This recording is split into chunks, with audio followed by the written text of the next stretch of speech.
Late night bites with friends? Already hard to beat.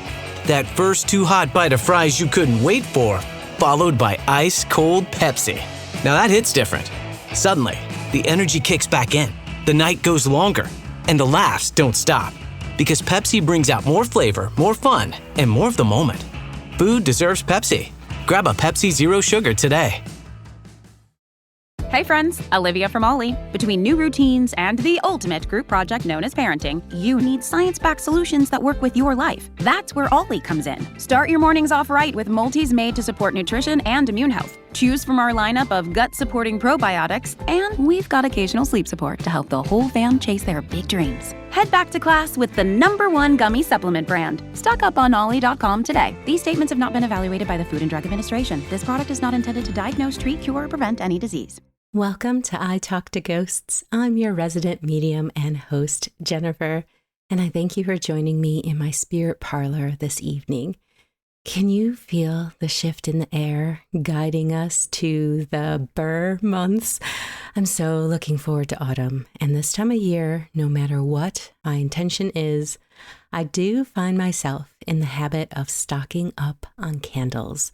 I love the warm scents like cinnamon, nutmeg, and yes, even throw some pumpkin in there. And I thought, how perfect to settle in tonight and chat about the basics of actual candle magic. There's something elegant, comforting, and even simple about candle magic. No elaborate tools, just a flame, a wish, and a willingness to sit with both for a while. And maybe that simplicity is exactly why so many of us come back to it. Year after year, practice after practice. Feel free to pause and light your favorite candle, and let's be drawn into the soft glow as we chat.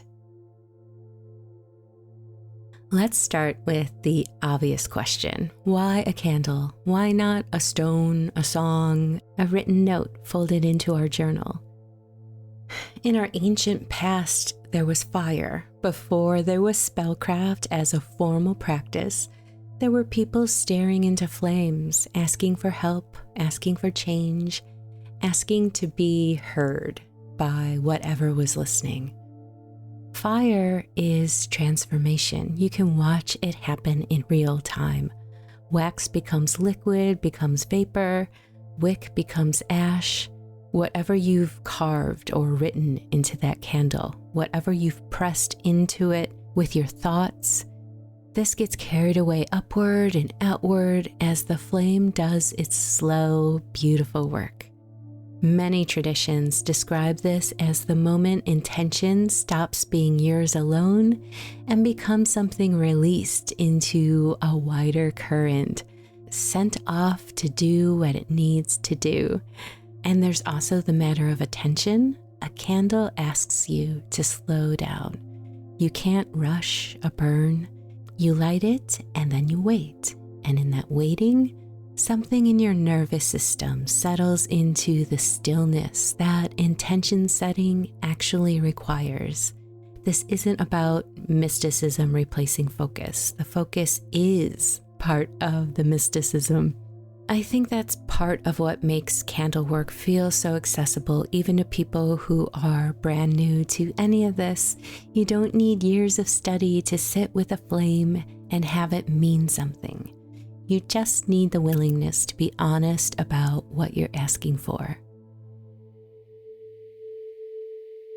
Let's talk about candle color or color in general as a language. If you spent any time near the witchy corners of the internet, you've probably seen the color charts. Red for passion, green for money, white for everything. And those charts aren't wrong exactly, but I want to offer another way of working with color. Color correspondences are less like fixed rules and more like a shared vocabulary that's built up over generations of practice. They're useful because they give you a starting point, a way to translate a feeling into something physical, but they're not a locked door.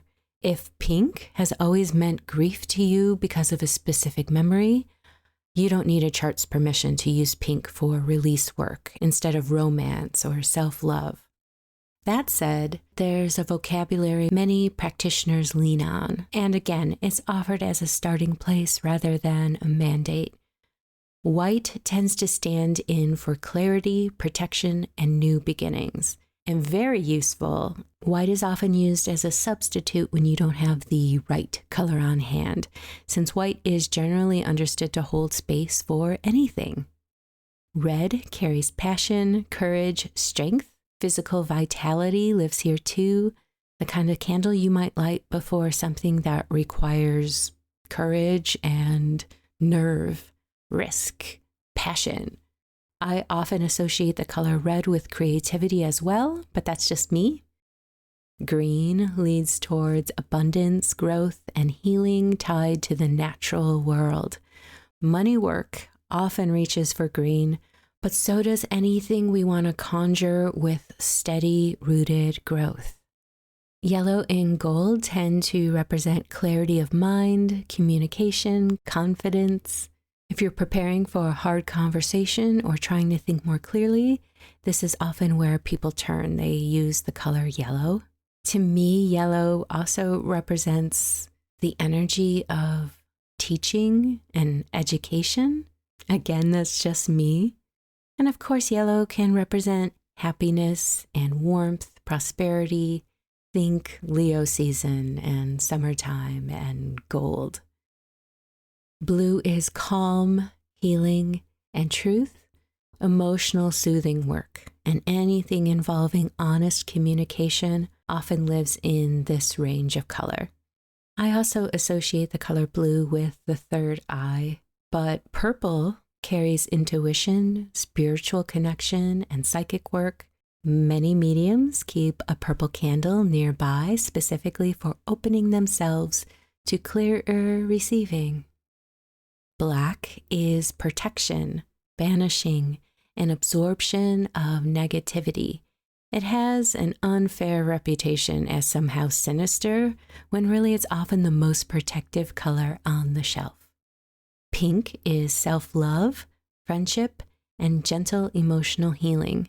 And again, none of these are a hard, fast rule. It's a language. And like any language, you're allowed to develop your own accent. You may have the question of whether or not you can reuse a candle that you have used for other spell work or non-spell work in the past. Again, I think that is entirely up to you. If you do want to use a fresh candle each time, there are candle packs out there that are larger than birthday candles, but smaller than a full tapered candle. They're about 1/4 of the size, and you can buy them in a rainbow pack of all the separate colors. I really enjoy working with those specifically. And I mentioned birthday candles. I have heard of people keeping different colored birthday candles to use those for single-use spell work. If you're doing something like that, I also think it is perfectly acceptable to respectfully throw away the candles when you're done, thanking them for their use before you do so. I also want to talk about timing of this kind of candle work.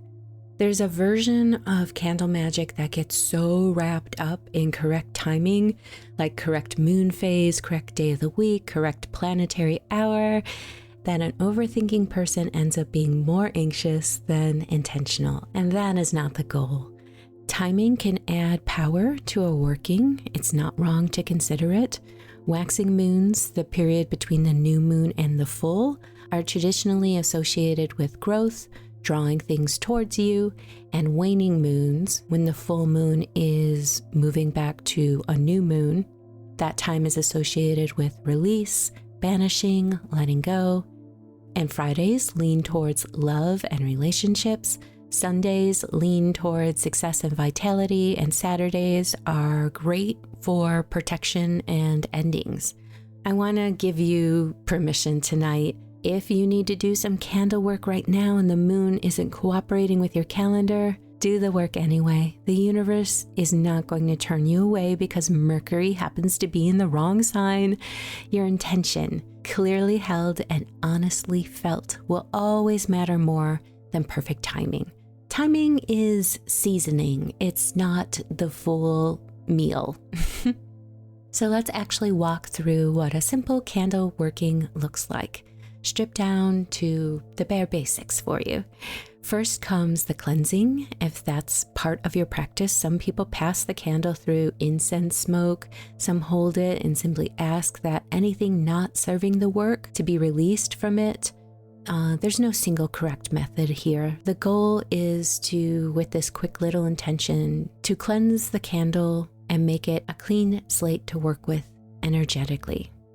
The next step would be dressing a candle. If you choose to do so, this might mean carving a word or symbol into the wax, or anointing a candle with a special oil, always working from the ends towards the center for drawing in work, or from the center towards the ends for banishing work.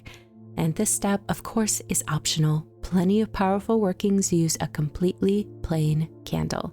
But examples of oils you might use: almond oil is often associated with love spells. Jojoba oil is ruled by the moon and the element of water. It has the energy of balance and is usually used in rituals for emotional healing, love, and self-worth. Castor oil has a commanding presence to it, so it is great for any kind of intention that you have that is declaring something into being or manifestation work. Now I feel like I want to do a whole episode on this topic alone, so I'm going to move on from oils. Let's come to the moment that actually matters the most, which is the intention itself. Before you light a candle, sit with what you're actually asking for. Say it out loud if that feels right. Hold it silently if speaking isn't in your practice, but be specific. I want things to get better is a lovely sentiment, but it is vague. If, say, you want the tension in your job to ease so you can think more clearly about next steps, think of it as if it's already happened. Make that statement of, my work and my job is now easeful and I think clearly with focus. That kind of statement and sentiment gives your magic something to hold on to. From there, light your candle, and this is where the patience comes in. You can sit with the candle as it burns, journaling or meditating or simply watching, or you can let it burn safely on its own while you go about your evening. Of course, checking in occasionally. All of these are valid. There's no rule that says you must stare at the flame the entire time for the magic to count. When the candle is done, however it finishes, whether it burns all the way to the base or you snuff it partway through to relight later or be done with it, that's the natural close to your work. Some practitioners really like to bury the remaining wax. Others simply let it go into the trash without ceremony. The letting go of the object is often as symbolic as the lighting. And I do want to talk about safety because I care about you. Please do not leave a candle burning unattended near anything flammable. Please use a proper holder. Please keep away from pets and small hands. And please trust your instincts if something about a burn feels off. A safe practice is a sustainable practice, and spirits are not going to be offended if you also remember you have a body and a home that needs protecting. Candle magic at its heart is one of the most comforting and soothing kinds of work that I know of. It doesn't ask you to believe anything if you're not ready to believe it. It just asks you to sit still with a small flame and have that mean something. That's it. That's the whole secret. If you try this and something interesting happens or nothing happens and you just enjoyed the stillness, either one is a completely valid outcome. There's no wrong way to have done this. I hope our little chat encourages you to explore candle magic, and I hope that this gives you a couple good starting points to consider when you do so. I will offer a downloadable printable about some of the things we talked about tonight on my Patreon. You can visit patreon.com/italktoghosts, and all my printables like this are available for $1 a month. Until next time, keep your flame steady and keep listening. Enjoy this time as we glide towards the autumn, and I hope your time includes some glowing candlelight. I'll talk to you soon.